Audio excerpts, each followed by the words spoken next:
ಪ್ರವಾಹ ಪರಿಸ್ಥಿತಿ ಎದುರಿಸಲು ತಾಲೂಕಾಡಳಿತ ಸಿದ್ಧ. ತಹಶೀಲ್ದಾರ್ ಪ್ರಕಾಶ್ ಹೊಳೆಪ್ಗೋಳ್.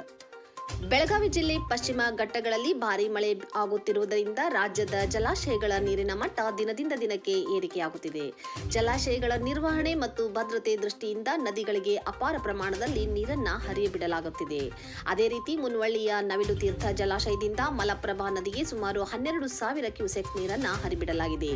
ಈ ಕುರಿತು ರಾಮದುರ್ಗ ತಹಶೀಲ್ದಾರ್ ಪ್ರಕಾಶ್ ಹೊಳೆಪ್ಗೋಳ್ ಅವರು ನಮ್ಮ ಇಂಡಿಯನ್ ಟಿವಿ ಸುದ್ದಿವಾಹಿನಿ ಜೊತೆ ಮಾತನಾಡಿ, ಈಗಾಗಲೇ ನವಿಲು ತೀರ್ಥ ಜಲಾಶಯದಿಂದ 12,000 ಕ್ಯೂಸೆಕ್ ನೀರನ್ನು ಮಲಪ್ರಭಾ ನದಿಗೆ ಬಿಡಲಾಗಿದೆ.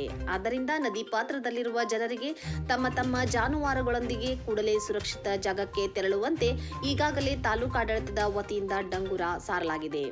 ಪ್ರತಿ ಪಂಚಾಯಿತಿಗೆ ಒಬ್ಬರನ್ನು ತಾಲೂಕಾ ನೋಡಲ್ ಆಫೀಸರ್ಗಳನ್ನು ಮಾಡಿ ಅವರ ಮುಖಾಂತರ ಮೇಲ್ವಿಚಾರಣೆ ಮಾಡಲಾಗುತ್ತದೆ. ಸದ್ಯ ಯಾವುದೇ ಪ್ರವಾಹ ಪರಿಸ್ಥಿತಿ ಇಲ್ಲ. ಒಂದು ವೇಳೆ ಜಲಾಶಯದಿಂದ ಹೆಚ್ಚಿನ ನೀರು ಬಿಡುಗಡೆಯಿಂದ ಪ್ರವಾಹ ಪರಿಸ್ಥಿತಿ ಉಂಟಾದರೂ ಅದನ್ನು ಸಮರ್ಪಕವಾಗಿ ನಿರ್ವಹಿಸಲು ನಮ್ಮ ತಾಲೂಕಾಡಳಿತ ಸರ್ವಸನ್ನದ್ಧವಾಗಿದೆ ಎಂದು ಹೇಳಿದರು. ವರದಿ ಅಫ್ತಾಬ್ ಸರ್ಮುಲ್ಲಾ, ರಾಮದುರ್ಗ. ಈ ರಾಮದುರ್ಗ ತಾಲೂಕಿಗೆ ಸಂಬಂಧಪಟ್ಟಂಗೆ ಮಲಪ್ರಭಾ ನದಿಯಿಂದ ನದಿಗೆ 12,000 ಕ್ಯೂಸೆಕ್ನಷ್ಟು ನೀರನ್ನು ಈಗಾಗಲೇ ಬಿಡುಗಡೆ ಮಾಡಲಾಗಿದೆ.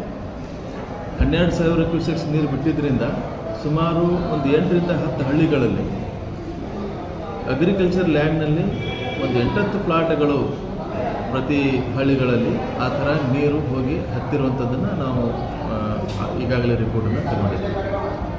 ಈಗ ಇದು ಪ್ರವಾಹ ಪರಿಸ್ಥಿತಿ ಈ ಹಂತದಲ್ಲಿ ಯಾವುದೇ ಉದ್ಭವ ಆಗಿಲ್ಲ. 18ರಿಂದ 20,000 ಅದಕ್ಕಿಂತ ಹೆಚ್ಚಿಗೆ ನೀರು ಬಿಟ್ಟರು ಅಂತಂತಂದರೆ ಆವಾಗ ಪ್ರವಾಹ ಪರಿಸ್ಥಿತಿ ಉದ್ಭವ ಆಗ್ತದೆ.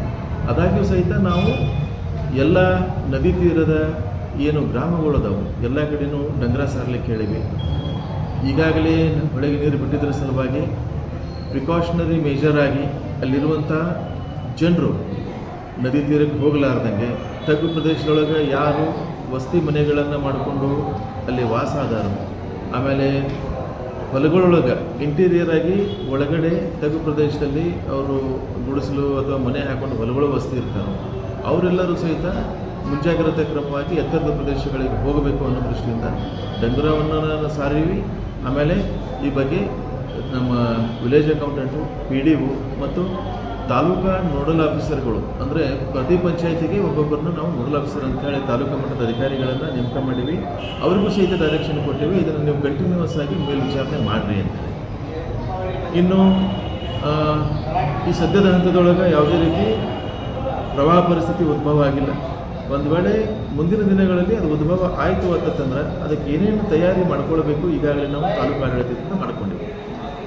ಮುಂಜಾಗ್ರತೆ ಕ್ರಮವಾಗಿ ಜನರು ಸುರಕ್ಷಿತ ಸ್ಥಳಕ್ಕೆ ಹೋಗಬೇಕಾದ್ರೆ ಅದಕ್ಕೆ ಏನು ಮಾಡಬೇಕು, ಆಮೇಲೆ ಅದಕ್ಕೆ ಸಂಬಂಧಪಟ್ಟಂಗೆ ರೆಸ್ಕ್ಯೂ ಆಪರೇಷನ್ ಮಾಡುವಂಥದ್ದಾಯಿತು ಅಥವಾ ಕಾಳಜಿ ಕೇಂದ್ರಕ್ಕೆ ಹೋಗುವಂಥದ್ದಾಯಿತು, ಅದಕ್ಕೆ ಕಾಳಜಿ ಕೇಂದ್ರದ ವ್ಯವಸ್ಥೆ ಏನೇನು ಬೇಕು, ಅದಕ್ಕೆ ಅಧಿಕಾರಿಗಳು ಯಾರು, ಆಮೇಲೆ ಮೆಡಿಕಲ್ ಫೆಸಿಲಿಟೀಸ್ ಏನೇನು ಅವಶ್ಯಕತೆ ಬೀಳ್ತಾವೋ ಅದೆಲ್ಲ ವಿಷಯಗಳನ್ನು ಈಗಾಗಲೇ ನಾವು ತಯಾರಿಯನ್ನು ಮಾಡಿಕೊಂಡೇವಿ. ಮುಂದೆ ಆ ದಿನ ಅಂಥ ದಿನಗಳು ಏನಾದರೂ ಬಂದು ಪ್ರವಾಹ ಪರಿಸ್ಥಿತಿ ಉದ್ಭವ ಆಯಿತು ಅಂತಂದರೆ ಕೂಡಲೇ ಅದಕ್ಕೆ ಸ್ಪಂದಿಸುವಂಥ ಕೆಲಸವನ್ನು ತಾಲೂಕು ಆಡಳಿತ ಮಾಡಬೇಕು.